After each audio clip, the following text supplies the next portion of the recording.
তুমি ভাবো, যাদের তুমি যতটা মনে রাখো তাদের মনে নিশ্চয়ই তোমার জন্য একটু জায়গা আছে।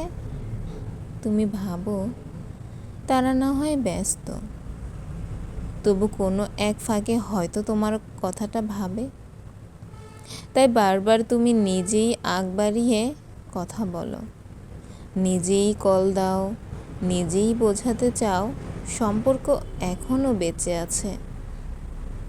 ওপাশে তারা হাসে, শব্দে যত্নের ছোঁয়া রাখে, কিন্তু সেই হাসির ভেতর থাকে অগভীরতা।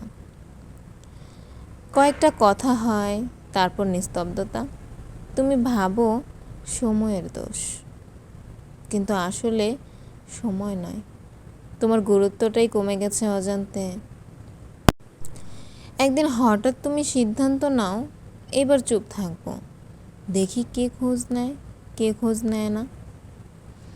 তখনও সত্যিটা পরিষ্কার হয়, যাদের নিয়ে তুমি ভাবতে তারা আসলে কখনো তোমায় ভেবে সময় কাটায়নি। তুমি শুধু অভ্যাস ছিলে, প্রয়োজন নয়। তবে এতে কষ্ট পেও না, যারা তোমায় ভুলে গেছে তাদের জায়গায় নিজের জন্য একটা পৃথিবী গড়ে তোলো। নিজেকে ভালোবাসতে শেখো, নিজের মনকে নিজের বন্ধু বানাও।